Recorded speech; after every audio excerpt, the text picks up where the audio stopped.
आज हमारा जो ये वीडियो है वो है बीएससी पार्ट फर्स्ट के paper first cell biology genetics and plant breeding. इस पेपर फर्स्ट का ये है यूनिट 3 जेनेटिक इनहेरिटेंस। हमारी लास्ट वीडियो में आपने देखा होगा कि आनुवंशिकी क्या होता है, जिसमें हम किन किन चीज़ों का अध्ययन करते हैं और इसकी खोज किसने की है। उन सारी चीज़ों के बारे में हमारी लास्ट वीडियो में आपने देखा है। एक बार मैं वापस उसी चीज़ को रिकॉल कर देता हूँ कि आनुवंशिकी की अगर बात की जाती है तो आनुवंशिकी एक ऐसी शाखा है जिसमें हम वंशानुगति और विभिन्नता दो अलग अलग चीज़ों का अध्ययन करते हैं। वंशानुगति का मतलब होता है किसी लक्षण का एक पीढ़ी से दूसरी पीढ़ी में स्थानांतरण, और विभिन्नता का मतलब होता है कि हमारे से जो पहली वाली पीढ़ी थी और जो हम हैं उनके अंदर क्या डिफरेंस आया है। मतलब ऐसे कौन से लक्षण हैं जो पहले नहीं मिलते थे और ऐसे कौन से लक्षण हैं जो अभी मिलते हैं।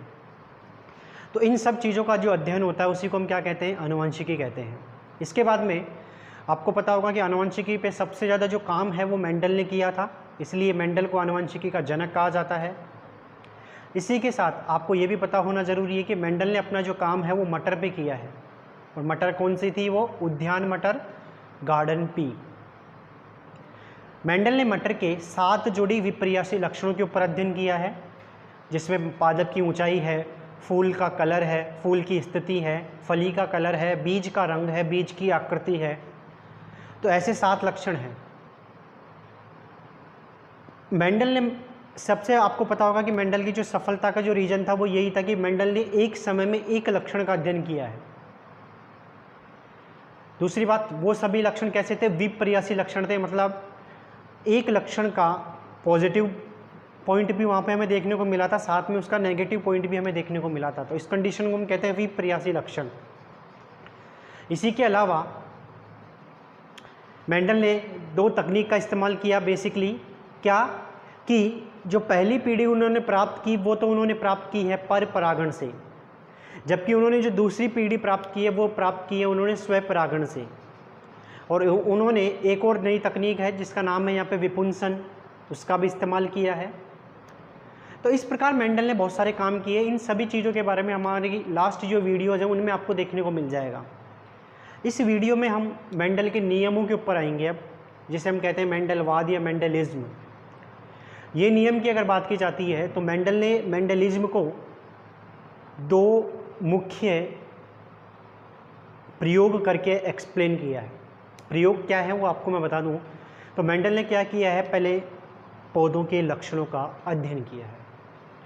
अब दूसरी बात, लक्षण वहाँ पे उन्होंने, हो सकता है कि एक लक्षण का अध्ययन किया हो सकता है कि एक से ज़्यादा लक्षणों का अध्ययन किया हो, लेकिन अलग अलग टाइम में किया है। तो इन्हीं लक्षणों के आधार पर मेंडल ने 2 अलग अलग पादपों के बीच में क्रॉस करवाया, मतलब संकरण करवाया। तो मेंडल के जो प्रयोग थे उसको हम यहाँ पे अलग अलग प्रकार के संकरणों की सहायता से, क्रॉस की सहायता से समझेंगे। तो इस वीडियो में हम सबसे पहले बात करेंगे मोनोहाइब्रिड क्रॉस, एकल संकर संकरण। स्टूडेंट्स, जेनेटिक्स सबसे इजी टॉपिक है और सबसे इंटरेस्टिंग भी है। क्यों? क्योंकि इसमें हम 99% तो प्रैक्टिकल की बात करते हैं, मतलब कि हाँ वाकई में ऐसा होगा, देन उसके बाद में हमें ये रिजल्ट मिलेगा। इसलिए आप इस वीडियो को आराम से देखिए। तो हम बात करते हैं हमारा ये मोनोहाइब्रिड क्रॉस। मोनोहाइब्रिड क्रॉस की अगर बात की जाती है तो जब एक समय में एक लक्षण की वंशागति का अध्ययन करते हैं तो इस कंडीशन को हम क्या कहेंगे, एकल संकरण संकरण कहते हैं। जैसा कि आपको पता होगा कि नाम से डेफिनेशन हमें पता चल जा रही है। एकल का मतलब सिंगल और संकर का मतलब होता है 2 का मिक्स, और संकरण एक तकनीक है कैसे आपने उसको मिक्स किया। क्लियर बात यहाँ पे? तो इस कंडीशन को हम क्या बोलेंगे, एकल संकर संकरण। नेक्स्ट पॉइंट, मेंडल ने बहुत सारे लक्षण देखे थे, लेकिन हम यहाँ पे सारे लक्षणों को तो एक साथ नहीं पढ़ सकते ना, तो हम यहाँ पे एक लक्षण लेंगे। कौन सा, तो वो एक बार देख लीजिए।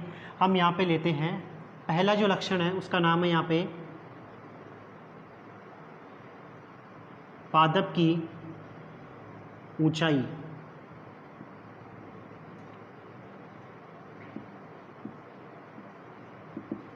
ठीक है।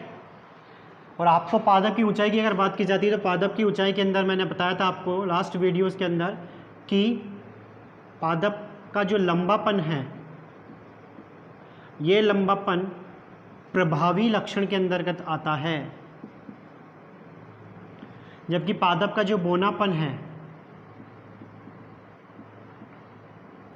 ये बोनापन अप्रभावी लक्षण में आता है। किस में आता है? अप्रभावी लक्षणों में। ठीक है। दूसरी बात, लंबेपन के लिए मेंडल ने एक कारक, ध्यान रखना स्टूडेंट्स, आपको पता होगा कि मेंडल ने कभी जीन शब्द का इस्तेमाल नहीं किया था। मेंडल ने किसका इस्तेमाल किया है? कारक शब्द का। लेकिन बाद में साइंटिस्ट तो आएंगे ना, क्योंकि एक्सपेरिमेंट तो चलते रहेंगे। तो हम जो पढ़ते हैं वो हम मॉडर्न टेक्नोलॉजी में या मॉडर्न जो चीज़ में हमें पढ़ने को मिलता है वो देखते हैं। तो यहाँ पे तो हम जीन शब्द इस्तेमाल करेंगे, लेकिन जीन शब्द मेंडल ने नहीं दिया, किसने दिया है? जॉनसन ने दिया है। क्लियर बात यहाँ पे। तो यहाँ पे लंबेपन के लिए जो जीन जिम्मेदार है उसका नाम है यहाँ पे कैपिटल टी, और छोटेपन मतलब बोनेपन के लिए जो जीन जिम्मेदार है उसका नाम है यहाँ पे स्मॉल टी। क्लियर बात यहाँ पे। अब हम बात करते हैं कि मेंडल ने इन दो लक्षणों से कैसे हमारा एकल संकर संकरण उन्होंने करवाया। देखो बहुत अच्छा टॉपिक है, एक बार आप देखते रहिए इसको।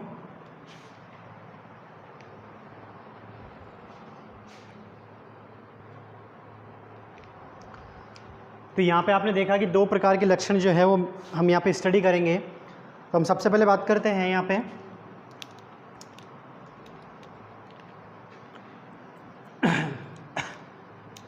कि एक पादप को आपको मानना पड़ेगा यहाँ पे मेल, और दूसरे पादप को आपको यहाँ पे एज्यूम करना पड़ेगा फीमेल।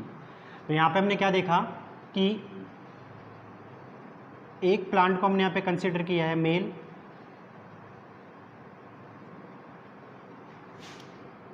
एक को हम यहाँ पे कंसिडर करेंगे फीमेल। ठीक है। दूसरी बात, यहाँ पे जो मेल है या फीमेल है उसके आधार पर प्रभावी और अप्रभावी नहीं है, ध्यान रखना ये बात।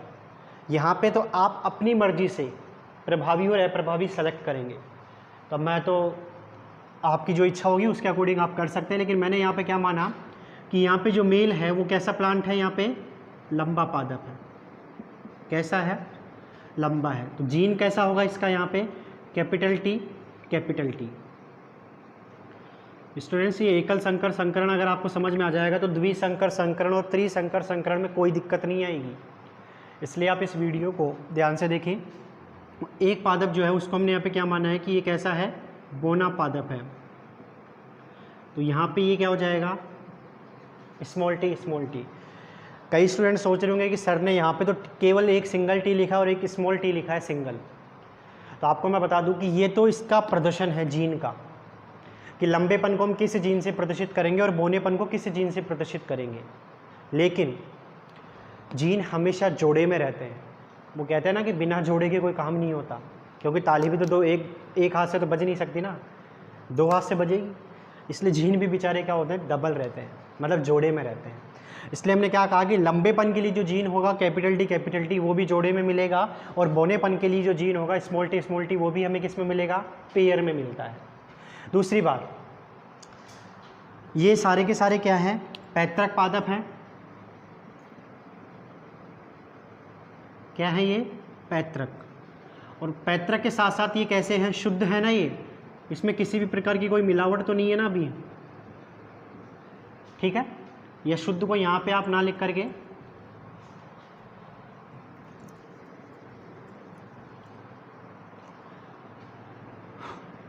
शुद्ध लक्षण यहीं पे लिख लें आप।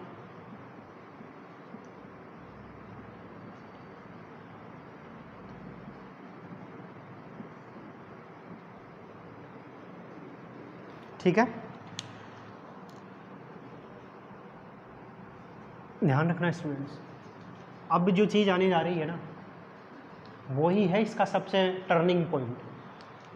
क्योंकि बहुत सारे स्टूडेंट जो है ना इस चीज़ को रटते हैं, रटना नहीं है, अपने को समझना है क्या कि अब इससे ये जो मुख्य पादप है जिसका यहाँ पे जीन प्रारूप है हमारा कैपिटल टी, लक्षण प्रारूप है लंबापन, स्मॉल टी लक्षण प्रारूप है बोनापन।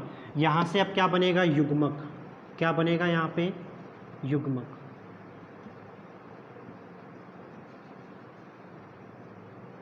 क्या बनेगा, युग्मक। और युग्मक कैसे बनते हैं, तो ध्यान रखना, जो चीज़ आपको पेयर में मिलेगी, जो चीज़ आपको यहाँ पे पेयर में मिल रही है,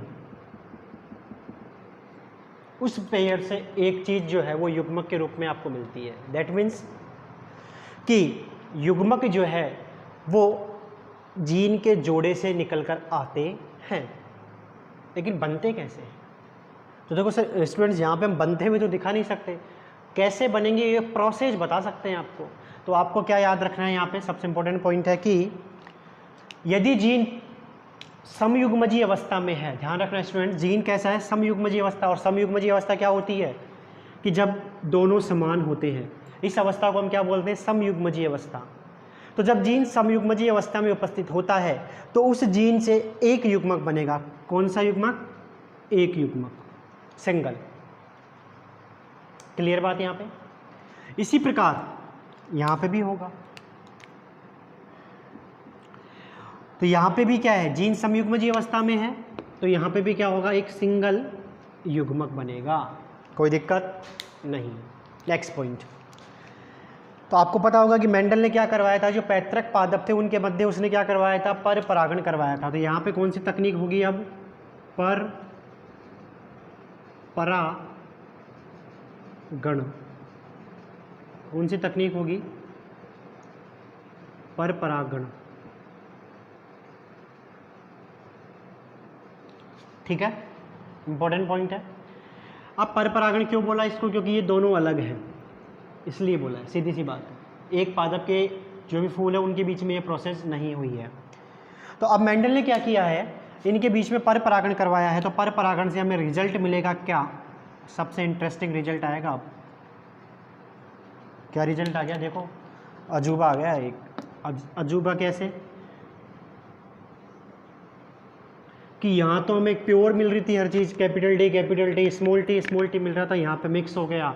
और ये इस कंडीशन को हम बोलते हैं F1PD। कौन सी पीढ़ी आ गई अब हमारे पास, F1PD।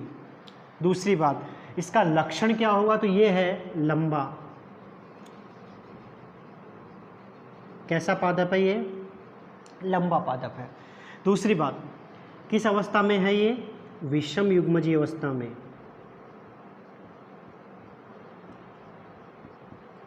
किस अवस्था में है ये, विषम युग्मजी। और ये सारे के सारे किस अवस्था में थे, समयुग्मजी अवस्था में।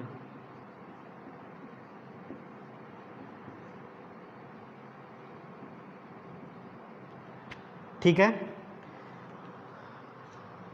स्टूडेंट्स, यहाँ से एक छोटा सा कन्फ्यूजन आ रहा होगा अभी आपके दिमाग में, जो दूर हो जाएगा। मैं बता देता हूँ क्या आ रहा है कि सर यहाँ पे कैपिटल टी के लिए भी आपने लंबापन लिखा है और इस कैपिटल टी स्मॉल टी के लिए भी यहाँ पे लंबापन लिखा है। साइंस हमेशा प्रूफ देती है। क्या प्रूफ है, दिस इज द प्योर लंबा, मतलब शुद्ध लंबा। बट ये कैसा होगा, अशुद्ध लंबा होगा। ये कैसा लंबा होगा, ये अशुद्ध। दैट मीन्स एक और पॉइंट हमारे दिमाग में आ गया, क्या कि सर ये लंबाई क्यों आया, बोना भी तो आ सकता था।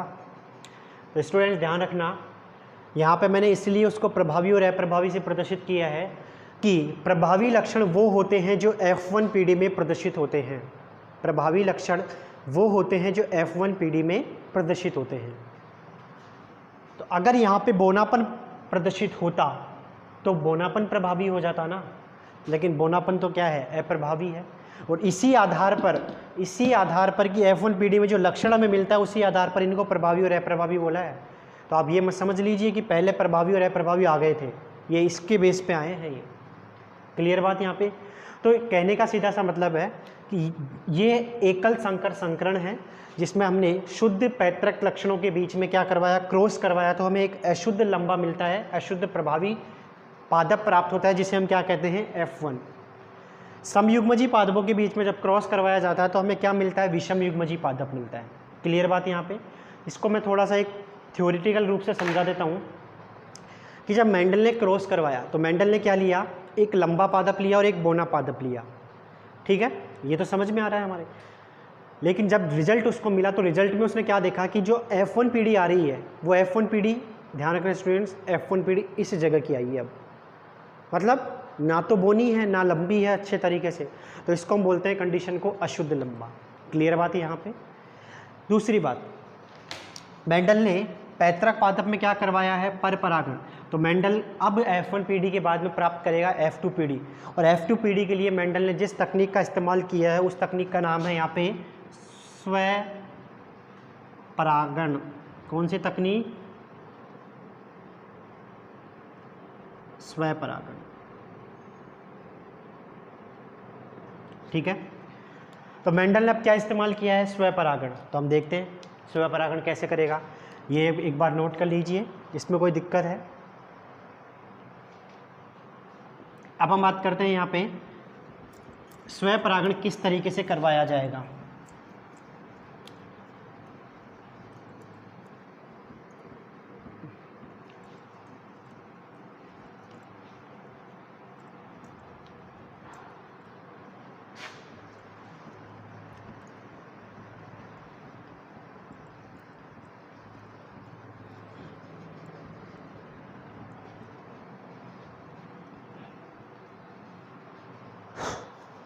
तो मेंडल अब क्या प्राप्त करना चाहता है, F2 पीढ़ी। आप उसी के नीचे लिखेंगे इसको, आप उसको अलग से नहीं लिखेंगे। तो मैंने क्या कहा कि मेंडल ने अब F2 पीढ़ी प्राप्त करने के लिए F1 पीढ़ी के पादप लिए, और स्व परागण का मतलब है कि ये पादप कैसे होंगे, एक जैसे होंगे।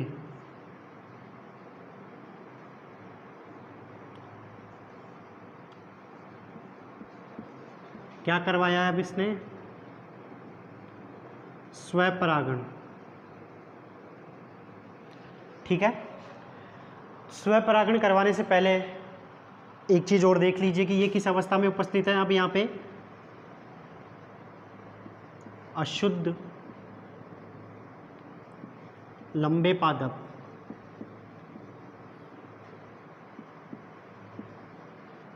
अशुद्ध लंबे पादप, और किस अवस्था में है ये, विषम युग्मजीय अवस्था के अंदर।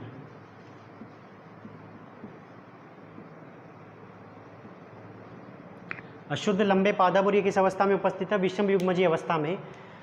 तो अभी जस्ट हमने देखा था कि सबसे पहले हम क्या प्राप्त करेंगे, युग्मक। तो यहाँ पे भी वही बात होगी कि युग्मक अगर हम बनाएंगे तो यहाँ पे ध्यान रखना स्टूडेंट्स, कितने युग्मक मिलेंगे आपको, 2 युग्मक। कितने युग्मक मिलेंगे आपको, 2 युग्मक। क्योंकि मैंने आपको कहा था कि अगर समयुग्मजीय अवस्था में जीन उपस्थित होगा तो समयुग्मजीय अवस्था से केवल एक युग्मक आएगा जोड़े में से। तो यहाँ पे ये विषम युग्मजीय अवस्था है, तो जब जीन विषम युग्मजीय अवस्था में उपस्थित होता है तो उसके जोड़े से दोनों के दोनों जो जीन हैं वो युग्मक के रूप में काम आते हैं। तो यहाँ पे कितने युग्मक मिलेंगे हमें, 2। एक आएगा यहाँ पे कैपिटल टी और एक आएगा यहाँ पे स्मॉल टी। ऐसी की ऐसी ही अवस्था हमें यहाँ देखने को मिलेगी। एक होगा यहाँ पे कैपिटल टी और एक होगा यहाँ पे स्मॉल टी। क्लियर बात है यहाँ पे। इसको हम क्या कहेंगे, अब युग्मक नाम दे दिया जाएगा इनको।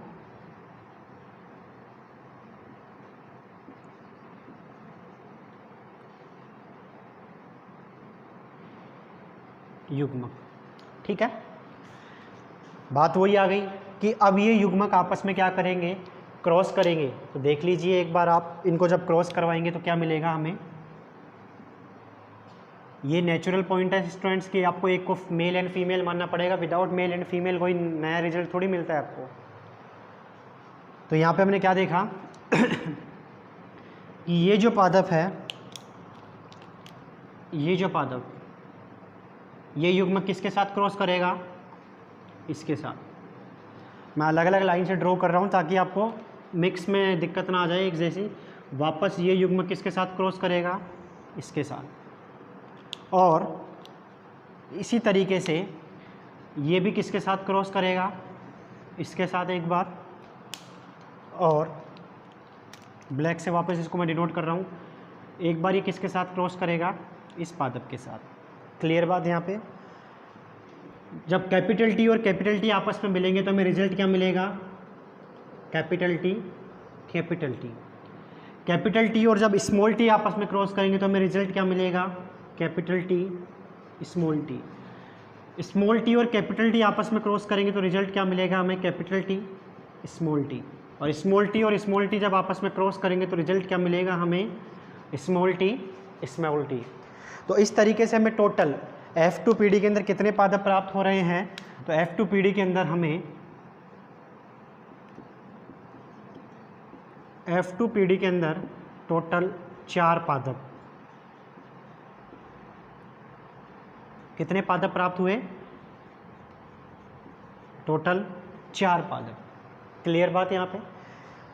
जीन प्रारूप तो आपको बिल्कुल दिख रहा होगा क्योंकि जीन का जो संगठन है वो तो एज इट इज आपको दिखाई दे रहा है, लेकिन अब हम इसके साथ इसके लक्षणों के बारे में भी बात करेंगे।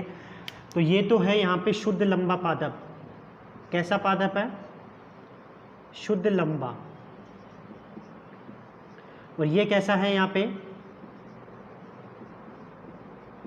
अशुद्ध लंबा।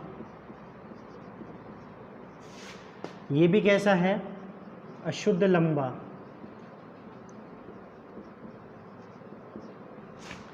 और ये कैसा है यहाँ पे, शुद्ध बोना पादप। क्लियर बात यहाँ पे। तो इस प्रकार टोटल हमें 4 पादप मिलते हैं और चारों के क्या होते हैं, लक्षण जो है वो हमें बिल्कुल यहाँ पे दिखाई दे रहे हैं। तो इस तरीके से मेंडल ने एक लक्षण के आधार पर क्या प्राप्त किए, उसने F1 और F2PD प्राप्त की है। क्लियर बात है यहाँ पे। तो इसको हम बोलते हैं F2PD। और F2PD में उसने किस तकनीक का इस्तेमाल किया, तो उसने F2PD के अंदर इस्तेमाल किया है स्वपरागण तकनीक का। क्लियर बात यहाँ पे। तो ये था हमारा एकल संकर संकरण। और यहाँ से जो अब क्वेश्चन आपसे पूछा जाता है कि एकल संकर संकरण का जीन प्रारूप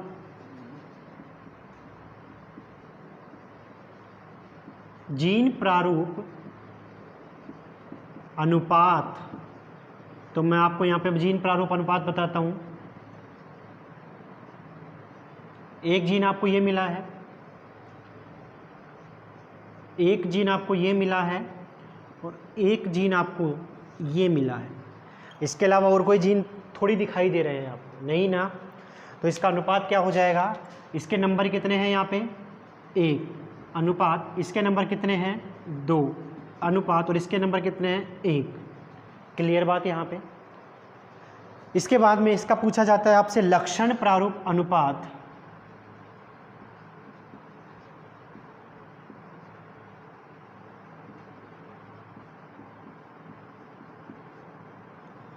तो लक्षण आपको कितने दिखाई देंगे, एक तो या तो मिलेगा आपको लंबापन, और एक क्या मिलेगा आपको, बोना। शुद्ध और अशुद्ध को यहाँ पे कंसीडर नहीं किया जाता है। तो लंबे टोटल कितने पादप मिल रहे हैं आपको यहाँ पे, 3, और बोने कितने मिल रहे हैं, 1।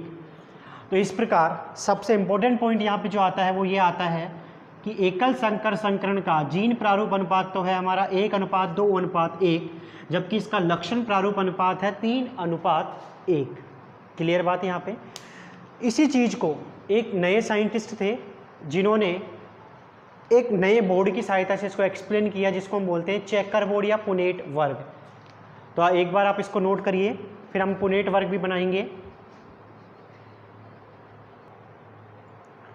तो स्टूडेंट्स, अब हम बात करते हैं पुनेट वर्ग के बारे में, जिसे पुनेट साइंटिस्ट ने एक्सप्लेन किया था।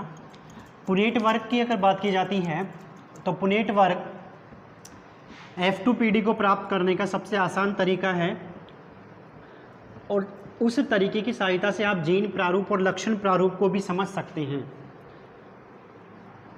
लेकिन उसको बनाने के लिए आपको युग्मक बनाना सबसे ज़्यादा ज़रूरी है, आना चाहिए।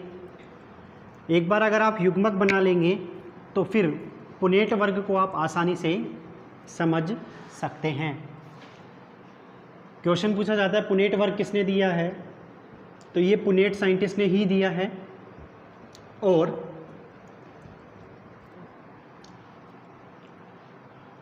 इसे चेकर बोर्ड के नाम से भी जाना जाता है।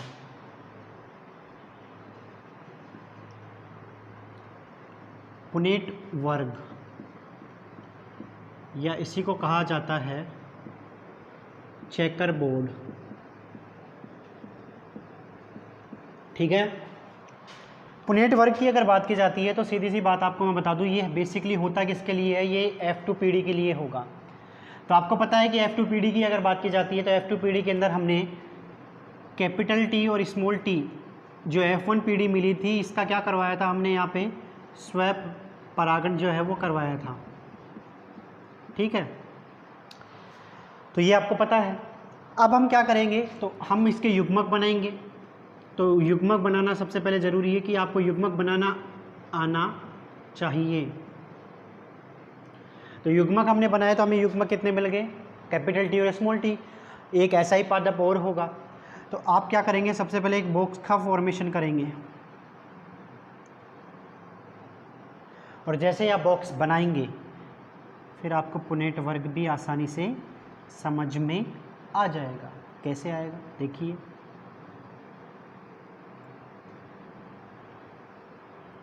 ठीक है। तो एक साइड आप एक युग्मक लिखेंगे कैपिटल T और स्मॉल t। यहाँ पे आप बीच में एक लाइन खींच सकते हैं जिससे आपको एक को मेल और फीमेल मानने में कोई दिक्कत ना रहे। ठीक है, और एक तरफ आप लिखेंगे यहाँ पे दूसरे युग्मक जो कि कैपिटल T स्मॉल t ही है।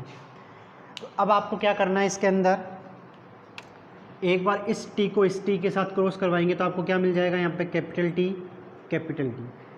और इस वाले T को जब स्मॉल t से क्रॉस करवाएंगे तो हमें क्या मिल जाएगा, कैपिटल T स्मॉल t। इस स्मॉल t को कैपिटल T से जब क्रॉस करवाएंगे तो आपको क्या मिल जाएगा, यहाँ पे कैपिटल T स्मॉल t। और स्मॉल t को जब स्मॉल t के साथ क्रॉस करवाया जाएगा तो क्या मिलेगा आपको, यहाँ पे small t small t। Clear बात है यहाँ पे। तो this is the checker board या पुनेट वर्ग, जिसमें हमें आसानी से क्या देखने को मिल रहा है कि 4 पादप हमें प्राप्त हो रहे हैं। इस पादप की अगर बात की जाती है तो यहाँ से आप जीन प्रारूप लिख सकते हैं।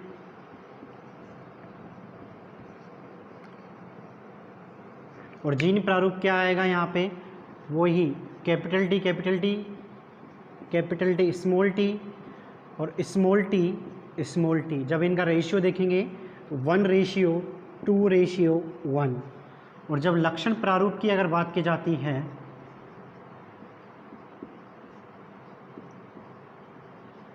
तो लक्षण प्रारूप की अगर हम बात करेंगे तो कितना आ जाएगा, यहाँ पे एक लंबापन आ जाएगा यहाँ पे, और एक लक्षण होगा यहाँ पे बौनापन। लंबेपन के पादप कितने, 3, और बौनापन के पादप 1। तो लक्षण प्रारूप क्या हो जाएगा इसका, 3:1। क्लियर बात यहाँ पे। तो इस तरीके से आप चेकर्ड बोर्ड की सहायता से भी एकल संकर संकरण हो या द्विसंकर संकरण हो, उनको आप आसानी से बना सकते हैं।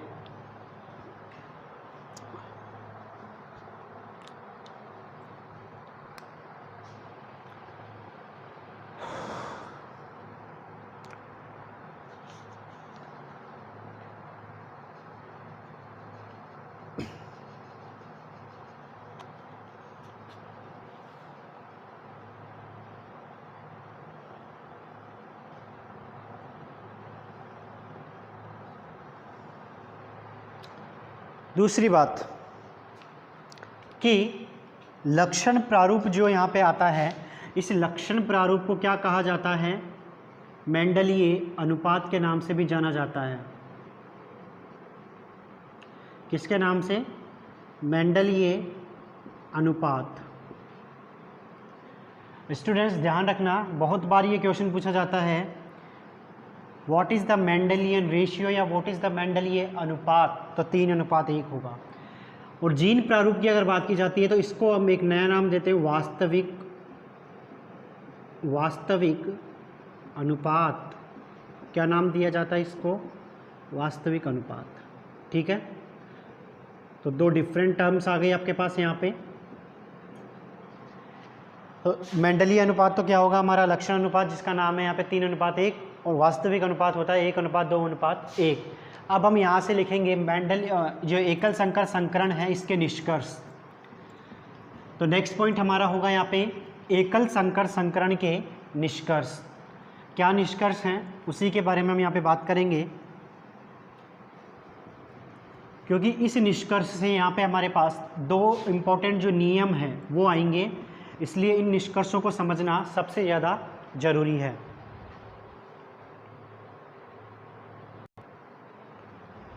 अब हम बात करते हैं यहाँ पे एकल संकर संकरण के निष्कर्षों के बारे में। तो स्टूडेंट्स, सबसे इम्पोर्टेंट पॉइंट है ये हमारे पास कि एकल संकर संकरण के जो निष्कर्ष हैं, उन्हीं निष्कर्षों के आधार पर बहुत सारे जो नियम हैं वो दिए गए हैं। कौन कौन से नियम हैं वो दिए गए हैं जिसके बारे में बात करेंगे। सबसे पहला पॉइंट है कि एक लक्षण को एक जोड़ी कारक नियंत्रित करते हैं, अर्थात कारक जो हैं वो जोड़े में उपस्थित होते हैं। आपने देखा होगा कि कैपिटल टी, स्मॉल टी, यानी कि जो कारक शब्द जो कि मेंडल ने इस्तेमाल किया था वो कारक किस में उपस्थित होते हैं? जोड़े में। यानी कि कारक क्या होंगे? जोड़े में उपस्थित होंगे, जिसे बाद में जाकर जीन बोला गया था। और जीन किस में उपस्थित होते हैं? जोड़े में उपस्थित होते हैं। लेकिन जब भी आप इसको मेंडलिज्म के अंदर लिखेंगे तो कभी भी आप जीन शब्द का इस्तेमाल नहीं करेंगे, ये ध्यान रखना है आपको, ठीक है। इसके बाद में जब हम लंबे पादप का क्रॉस छोटे पादप से कराते हैं तो F1 पीढ़ी में हमें वही लक्षण दिखाई देते हैं जो क्या होते हैं? प्रभावी होते हैं। क्योंकि हमने देखा था कि F1 पीढ़ी में हमें केवल लंबापन दिखाई दिया और लंबापन वहाँ पे प्रभावी है, इसलिए वो हमें दिखाई दे रहा है। अर्थात केवल हमें F1 पीढ़ी में क्या दिखेगा? प्रभावी लक्षण दिखेगा। इसी को क्या कहा जाता है? एक नियम बोल दिया इसे, जिसे हम कहते हैं प्रभाविता का नियम। तो ये वेरी इंपॉर्टेंट लाइन है कि प्रभाविता का नियम क्या होता है, यानी कि ऐसे नियम, इस नियम के अनुसार वो लक्षण जो F1 पीढ़ी में प्रदर्शित होता है वो प्रभावी कहलाता है। इस नियम के दो अपवाद हैं, पहला है अपूर्ण प्रभाविता और दूसरा है यहाँ पे सप्रभाविता। ये क्या होती है, इनके बारे में हम डिटेल से पढ़ेंगे। इसके बाद में युग्मक निर्धारण के समय अर्धसूत्री विभाजन होता है, जिससे एक ही कारक युग्मक में उपस्थित हो पाता है। इसे क्या कहा जाता है? पृथक्करण का नियम कहते हैं। आपने देखा था कि कैपिटल टी से केवल एक ही कारक कैपिटल टी ही हमारे को देखने को मिलता है युग्मक में। तो वो किसकी वजह से देखने को मिलता है? बिकॉज उसमें क्या होता है? अर्धसूत्री विभाजन होता है। और अर्धसूत्री विभाजन में आपको पता होगा कि अर्धसूत्री विभाजन के अंदर तो कोई भी जो चीज़ होती है वो आधी हो जाती है। क्लियर बात यहाँ पे? यानी कि युग्मक निर्धारण के समय हमें क्या देखने को मिलता है? अर्धसूत्री विभाजन। और अर्धसूत्री विभाजन की वजह से कारक में केवल, मतलब जो युग्मक है उस युग्मक में केवल एक ही कारक उपस्थित होता है। और इस नियम को फिर क्या नाम दे दिया? पृथक्करण का नियम। नेक्स्ट पॉइंट, युग्मकों में हमेशा एक ही कारक आपने देखा है अगर वो सब युग्मजी हैं तो। इसका मतलब वो क्या है? शुद्ध है ना, वो प्योर है बिल्कुल। इसलिए इसको एक नया नाम दे देते हैं, युग्मकों की शुद्धता का नियम। मतलब आप पृथक्करण के नियम को ही युग्मकों की शुद्धता के नियम के साथ में लिख सकते हैं। इसका मतलब क्या है कि अर्धसूत्री विभाजन होगा, केवल एक कारक आएगा, इसको तो हम बोलेंगे पृथक्करण। लेकिन वो हमेशा एक ही रहता है, यानी कि प्योर रहता है, कोई और चीज़ नहीं आती। इसका मतलब वो शुद्ध है, इसलिए इसको हमने क्या बोल दिया? युग्मकों की शुद्धता। इसके बाद मेंडल ने टोटल कितने संकरण किए हैं? 7 एकल संकर संकरण किए हैं, क्योंकि 7 विपर्यासी लक्षण थे, 7 जोड़ी। दूसरी बात, वैसे तो इन सारे नियमों का कोई अपवाद नहीं है। प्रभाविता का अपवाद जो है वो हमने बता दिया। पृथक्करण के नियम का भी कोई अपवाद नहीं है। लेकिन स्टूडेंट्स, आपने कोशिका चक्र पढ़ा हो तो कोशिका चक्र के अंदर हम देखते हैं G1, S, G2 और M अवस्था, जहाँ पे विभाजन होता है। उस विभाजन की अवस्था के अंदर आपने देखा होगा कि प्रोफेज, मेटाफेज, एनाफेज, टीलोफेज, ये अवस्थाएं आती हैं। तो उन्हीं अवस्थाओं का यहाँ पे जिक्र हम करते हैं कि एनाफेज फर्स्ट। तो आपने देखा होगा कि एनाफेज फर्स्ट के अंदर जो गुणसूत्र होते हैं वो गुणसूत्र क्या होते हैं? वो गुणसूत्र आपस में जो चिपके हुए रहते हैं, वो गुणसूत्र अब क्या होते हैं? दूर जो विपरीत ध्रुव होते हैं उसकी तरफ जाने की कोशिश करते हैं, यानी कि उनका पृथक्करण होता है। तो अगर उस कंडीशन में वहाँ पे इनका पृथक्करण नहीं होगा, तो अगर गुणसूत्र नहीं जाएंगे दैट मीन्स डीएनए नहीं जाएगा, दैट मीन्स जीन नहीं जा पाएंगे, इसका मतलब वो सेपरेट नहीं होंगे। तो उस कंडीशन में ये उसको हम बोलते हैं एवियोजन, उनका अलग नहीं होना। तो एवियोजन होता है एनाफेज फर्स्ट में, क्योंकि अर्धसूत्री विभाजन की बात हो रही है यहाँ पे। तो एनाफेज फर्स्ट के अंदर अगर गुणसूत्रों का विभाजन नहीं होता है तो उस कंडीशन में पृथक्करण का नियम जो है वो अपवाद के अंदर आता है। तो यहाँ पे ध्यान रखना, वैसे तो सामान्य रूप से तो कोई नहीं है, लेकिन एनाफेज फर्स्ट के अंदर एवियोजन अगर हो जाता है, इसको बोलते हैं नॉन डिसजंक्शन, तो उस कंडीशन में पृथक्करण जो है वो अपवाद साबित होता है। यही एक सबसे इम्पोर्टेंट पॉइंट है। ये हाईएस्ट लेवल के जो कॉम्पिटिटिव एग्जाम्स है उसमें पूछा जाता है, ठीक है, नॉर्मल एग्जाम्स में नहीं पूछा जाएगा। तो इस तरीके से हमने क्या देखा? एकल संकर संकरण के बारे में हमने इसमें पढ़ा है। तो मैं उम्मीद करता हूँ ये वीडियो आपको पसंद आई है। इस वीडियो को आप शेयर करें ज़्यादा से ज़्यादा और सब्सक्राइब करें चैनल को और बेल आइकन ज़रूर प्रेस कर दें जिससे नोटिफिकेशन आपको मिलती रहे। स्टूडेंट्स, फिर भी आपके कोई डाउट रह जाते हैं तो मुझे कमेंट बॉक्स में आप ज़रूर पूछें। थैंक यू वेरी मच इस वीडियो को देखने के लिए।